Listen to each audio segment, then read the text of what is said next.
Welcome all for today's interactive session. Today we will interact on preparations for periodontally weakened teeth. Teeth that have been saved by periodontal therapy often need cast restorations. This may occur because of caries or previous damage, or the teeth may need to be splintered together to improve their stability. These teeth also may be needed as abutments for prosthesis, replacing missing teeth.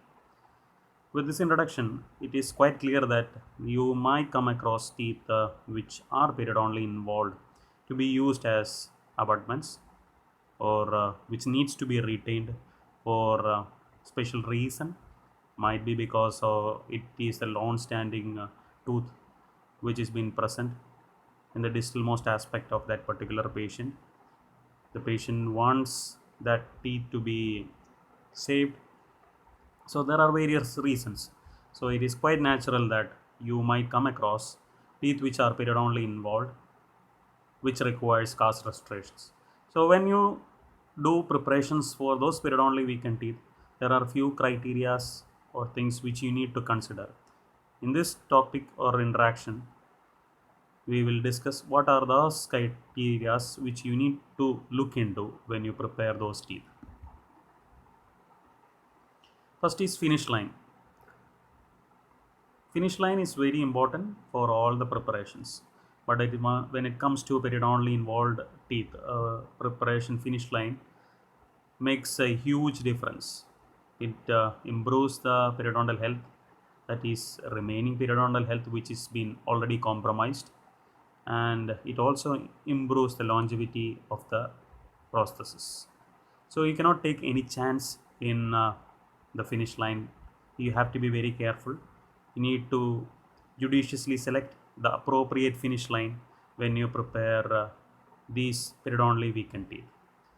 So restoration of a tooth around which there has been a loss of gingival height or other change in gingival architecture frequently requires modification of tooth preparation. As I have told earlier, there are few criteria which you need to look into when you prepare a periodontally weak tooth. The type and location of the finish line may have a significant impact on the success of the restoration. An improperly designed preparation can necessarily damage the tooth and potentially compromise the longevity of the restoration and the tooth itself. It is a very straightforward statement which you have to keep in mind when you prepare a periodontally weak teeth. The proximity of the preparation finish line to the furcations can necessitate even further modification of the tooth preparation. So when you prepare a natural tooth, it is quite a simple procedure wherein you have a few criteria which you need to follow depending upon the finish line. You just run your bar around the tooth without any undercut, making a ideal convergence of around 2 to 5 degrees. But in case of periodontally involved tooth, since most of the tooth will be receded or the gum, you have a clinical crown height which is quite more than the anatomical crown height. So you have a huge structure jetting out from the gingiva. So you need to be very careful when you prepare those tooth. You should not damage the tooth. You should not over reduce the tooth. At the same time, you have to be very good to the periodontium. You don't injure the periodontium, as it might lead to the loss of the prosthesis because of periodontal problem.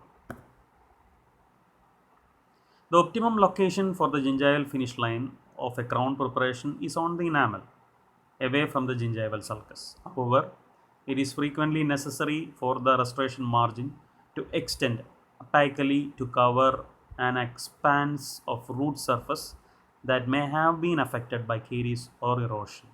So, in some cases, you can keep the margin supragingival or on the enamel, but in a receded tooth, most of the time, because of either caries extending way down into the periodontial level or maybe because of a cervical abrasion, you cannot give the crown the normal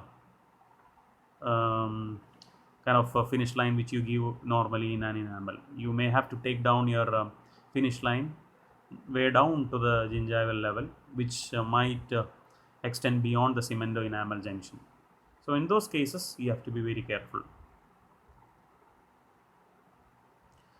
If an all ceramic shoulder is used as a gingival margin for a metal ceramic crown, that means a shoulder of around 1 millimeter width. If you are planning to give that 1 millimeter width in a normal tooth, this is how you prepare. You have enough room for preparation, isn't it? You can prepare a shoulder finish line of around 1 millimeter because it is on the enamel. You have sufficient remaining tooth structure. Doesn't compromise anything at all. See, it is a normal preparation wherein you can achieve this width of shoulder as it is on the enamel. You are not extending into the root surface. So it's easy for you to prepare a tooth if you get a tooth like this. But you want to give the same restoration, that is a metal ceramic restoration, on a gingivally receded tooth. The scenario is quite different. How it does it looks? So this is how it looks. If you prepare a shoulder, as you can see it in the dotted line, if you want to extend that kind of preparation onto the root surface, similar to the first preparation, you are extending your preparation. You want the preparation to start right from the point from which the tooth emerges out of the gingiva, and you are preparing to receive a metal ceramic restoration or all ceramic restoration. See the amount of reduction which you have to do. The dotted line represents the ideal preparation which you have done on the enamel, and the newer preparation, you can see the amount of tooth structure which has been reduced. There is a drastic difference, isn't it?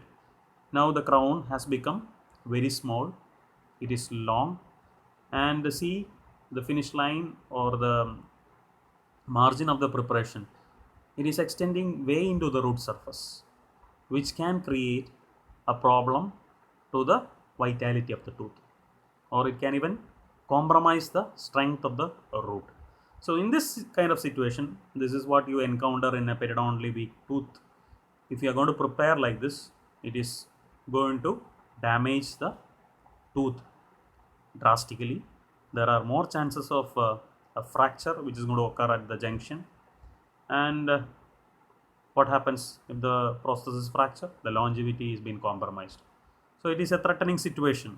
You cannot do the same kind of preparation which you have done on a normal enamel on a receded tooth. You have to do certain modifications.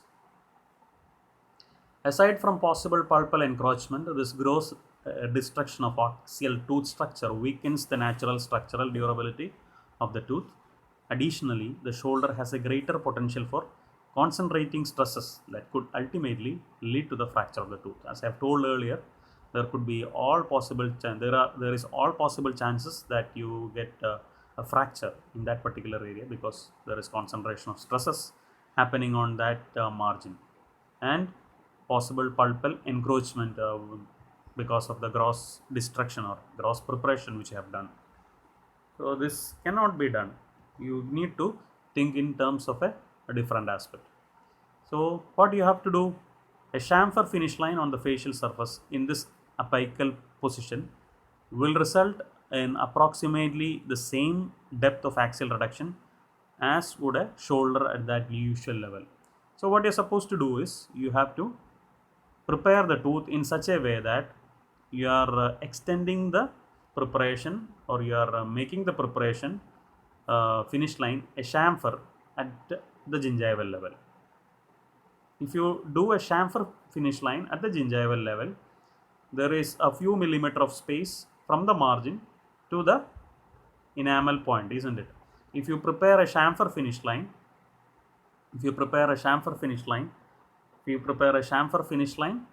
automatically you will get a shoulder width at the area from wherein if you have a normal teeth, if you are preparing. I hope it has been clear. So in the picture you can see you are preparing a chamfer right at the gingival level, and that preparation is extended onto the tooth structure. And when you fabricate a crown on that preparation, you can see You can see the width at the first diagram point, that is at the enamel level. You get the same amount of width. So instead of preparing a shoulder at the margin of your restoration, what you're going to do is you prepare a chamfer. So only problem with this is you will have a metal collar right at the margin, and your ceramic buildup will start only from that point where the enamel had started or where the enamel was there. You are not going to build your ceramic right from the margin. You will build your ceramic after a metal collar. So in this way you are saving the amount of tooth structure. You are giving a restoration which can provide longevity, and a restoration which is quite aesthetically pleasing also. So a metal ceramic crown fabricated in such circumstances should have a wide metal gingival collar. So you can very well appreciate the gingival collar which is been in dark, and the ceramic is jetting out from the gingival collar only, metal gingival collar. Extension of the ceramic veneer to the gingival margin will create over contouring or will require the use of more destructive shoulder. So this is the apt way of preparation. If you prepare like this, you will have a metal collar with ceramic veneer, as you can see in the picture. But if you try to extend the preparation, if you want to make a preparation with the ceramic veneer extending down till the emergence of the tooth from the gingiva, what you are going to do, either you will fabricate a crown which has been over contoured, or you will fabricate a crown which will lead to fracture of the tooth at a later stage because of over preparation. So in a periodontal weakened tooth, the ideal finish line for a metal ceramic crown is a chamfer finish line. It is not a shoulder finish line, because you are going to give a gingival metal collar all around the tooth surface, and you will have a ceramic veneer from the after that metal collar. Your ceramic will not extend till the gingival margin. Your ceramic will extend only after a few millimeters, which is being covered by a metal collar, and the ceramic will be starting from that metal collar margin only. So this is how your restoration will look. See the dotted area or dark area wherein you have the metal collar on the labial surface. Then you have the ceramic veneer, and that area only will be visible in most cases. In some cases you may have a difficulty wherein you might get this metal collar visible, because the patient probably, if he has got a high lip line or a high smile line. So this is only the option which you are supposed to do. If you don't follow this path, there are all chances that either you will have a over contoured crown, or you will have a weak tooth structure. So that needs to be avoided to the maximum possible extent. Then you have to talk something about percussion flutes. So this is nothing but, if you look into the tooth architecture of a receded tooth, you can see some lines running down right from the cemento-enamel junction towards the percussion. Those lines are called as flutes. So you need to know how to prepare a tooth when you have this kind of situation, when you have flutes getting exposed onto the oral cavity. Sometimes the crown margins on a molar must extend far opaquely that the preparation finish line approaches the percussion, where the common root trunk divides into 2 or 3 roots. The design of both the tooth preparation and the crowns for these teeth must be different from those customarily used. This is caused by the intersection of the preparation finish line with the vertical flutes or concavities in the common root trunk, extending from the actual percussion in the direction of the preparation, occlusal to the gingival finish line, and the preparation must also have vertical concavity or flutes. So when you are preparing a tooth which is been receded and the recession is to an extent that it is almost approximating the furcation, you will get these kind of flutes visible on the oral cavity. So you are planning to prepare the tooth to receive a crown, and you want the margin of the crown right at that point of exit from the gingiva. That means the full clinical crown needs to be covered by means of a restoration. So in that scenario, what will be the problem? You cannot just prepare the tooth just like that, because you are getting that flutes. They are nothing but concavities which you can see. Either it can be on the buccal side or it can be on even on the palatal side, which extend from the furcation to the cemento-enamel junction. Normal crown will continue from that kind of flutes. So when you prepare a tooth with these kind of flutes, it is mandatory that you incorporate that flutes also onto your preparation. So there are few concavities when you prepare the tooth for receiving the crown. That concavities also need to be included in the preparation. We cannot casually prepare the tooth just like that. So the preparation has to follow that concavities. There is no other go. The axial contours of the crown placed on these teeth, whose furcation flutes are intercepted by preparation finish lines, must likewise reflect the concavity rising from the furcation flute. So even after your preparation, you have to be very careful about your processes also. The processes also should be in a same shape as the natural tooth was. You cannot violate that. So if you are having a flute before your preparation, you have to incorporate that flutes or concavities onto your preparation, and your final restoration also should have that concavities. You cannot bypass that concavities.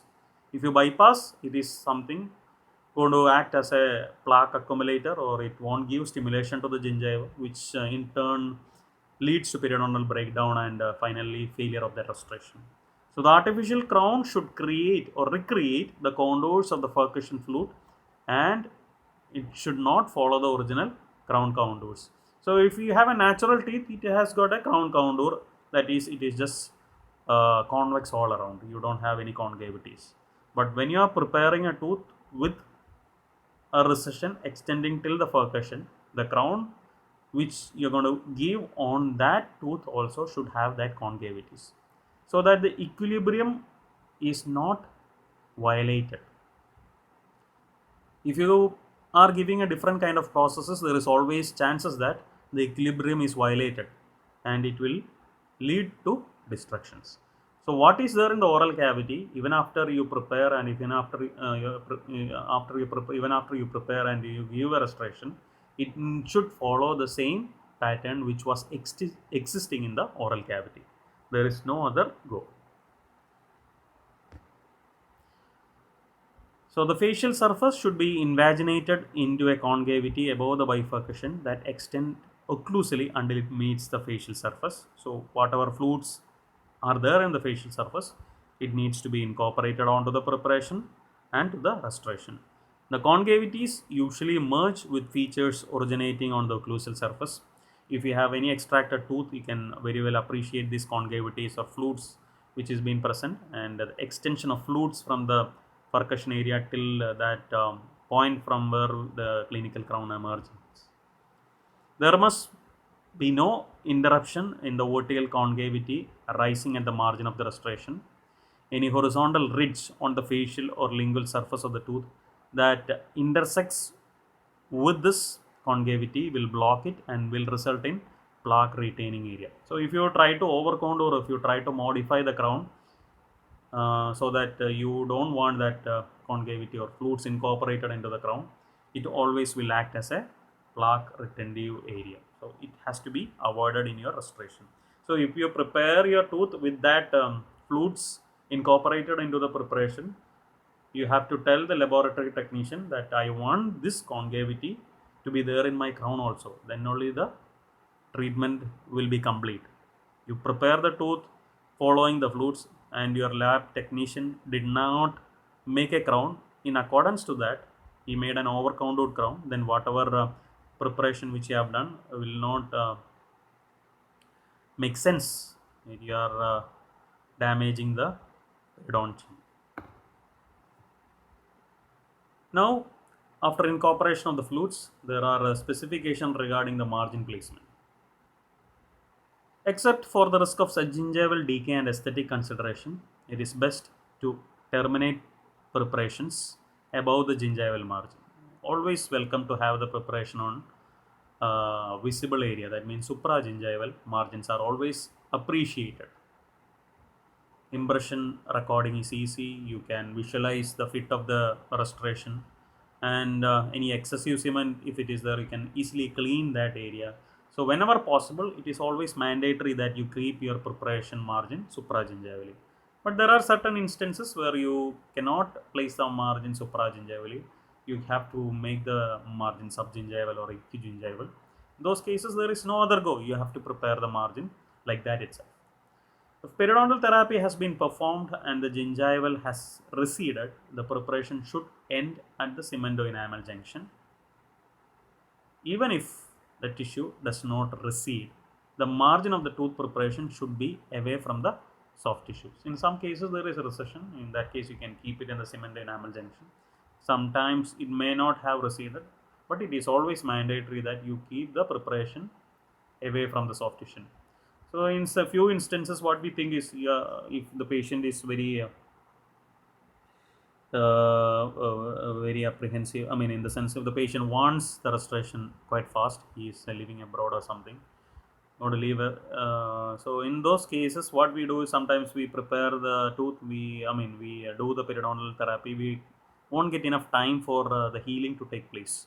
So we will anticipate as if what is going to happen. Like we will anticipate that there will be some recession in the future, and we start preparing the tooth by keeping the margin subgingivally, so that if the tooth margin recedes down also, the margin will not cause any aesthetic problem. Thinking that like that, we will do the preparation. The statement or the slide says that you should not do that kind of preparation. You either wait for the gingiva to heal completely, or else you need to make sure that the preparation is away from the soft tissue. We cannot anticipate the recession, because for different persons the recession will differ. It is not same for everyone. So you have to be very careful that irrespective of recession, it is mandatory that you keep the margin of the tooth preparation away from the soft tissue possible. Crown margins, when placed subgingivally, should be located at the base of the gingival sulcus, which is the level reached when a thin blunt probe is positioned without pressure into the gingival sulcus. If you are keeping it like that, the gingival fibers can then brace the gingiva against the tooth and the margin of the completed restoration. So you should not keep the margin too much down. Always make sure that it is in that point where a thin blunt probe is positioned without pressure into the gingival sulcus. Then only the healing is satisfactory. Otherwise, there will be always gingival inflammation and periodontal breakdown in a later stage. Microscopically, the margin always is rough and an excellent site to harbor bacteria. Since the margin of the gingiva rapidly collects plaque, this is a site of recurrent decay. If decay does not result, the plaque causes periodontal disease at this most critical area, which is not self-cleansing. That is the reason why we always try to avoid subgingival placement as much as possible. So this is how you can keep the margins. Picture A, it is way away from the soft tissue margin, very good. B, the maximum limit which you can take your margin. See, it is right at the junction of the soft tissue. And C, if possible, you should avoid this kind of margin placement, because it can this margin can act as a site for bacterial harboring, which can cause either secondary decay or a periodontal breakdown, as we have seen in the previous slide. See the margin in this tooth preparation, it is been extending into the gingival sulcus. So the biological width has been violated. The epithelial attachment has been teared, causing it to migrate apically and the sulcus to deepen into a pocket. So ultimately you are creating or you are inducing a pocket because of your margin placement. So you need to avoid this kind of situations in your clinical practice as much as possible. So the margin in a periodontally weakened tooth, when you talk about preparation for a periodontally weakened tooth, margin has to be supragingival if possible. If you are extending subgingivally, it has to be in that criteria wherein when you place a thin blunt probe without pressure, you get a point. Your margin has to be in that particular point. Then chamfer finish line. If you want your margin right from the receded area, if you want to place a crown, your margin has to be chamfer. Your restoration will have a metal collar and a ceramic veneer. If the patient has got flutes, that flutes need to be included in the preparation, and your prosthesis should have that concavities which mimic that flutes, so that the equilibrium is not violated. So these are the points which you need to take into consideration when you prepare a periodontal weak teeth. Then next thing which you have to look is the embrasure area. You have to be very careful about the embrasure area, because embrasure also plays a crucial role in the health of your gingiva. The teeth touch in an area called a proximal contact. The spaces below the contact are known as embrasures. In health, the embrasures are usually filled with tissues, that is the gingival tissue. You have the interdental papilla and the cold filling the embrasure space. The embrasure protect the gingiva from food impaction and deflect the food to massage the gingival surface. They provide spillways for food during mastication and relieve occlusal forces when resistant food is chewed. These are the functions of embrasures. So in a receded tooth, there are different difficulties which you can encounter when you fabricate a crown. But you have to be very careful that you try to give the same embrasure as it was there in the natural dentition as possible.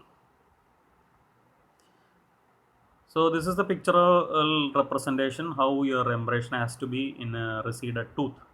You can see the picture A, normal embrasure filled with tissue. You can see the receded embrasure or receded gingiva, increasing the embrasure space after periodontal surgery or because of recession or something like that. So when you are going to give a restoration, see the restoration. There is restoration. It is restoring the original embrasure. So your restoration has to be planned in that. So when you get the crown before cementation, you have to make sure that you get this kind of embrasure. So this has to be communicated with your lab technician, how your embrasure, you need the embrasure. You have to record your impression properly so that you get a record of the receded gingiva properly with and the cast you pour has to be exactly the same replica as that in the oral cavity. So the point on embrasure also. Then you have to look into the pondic aspect. So these are the criteria. Now you talked about the retainer, how it has to be, then the contact, how it has to be. Under contact you saw the embrasure. Now the pondic aspect. So pondic, an important part of the FPD or fixed partial denture. It unifies the abutment teeth and covers the residual ridge. It replaces the missing tooth. So it restores the function. It gives aesthetic. So there you have to know the definition for pondic. It fulfills all the criteria. So you have to be very careful when you give a pondic, when you select a pondic, and your abutment tooth are periodontially weak. You cannot go ahead with the normal criteria which you follow for the normal ponding.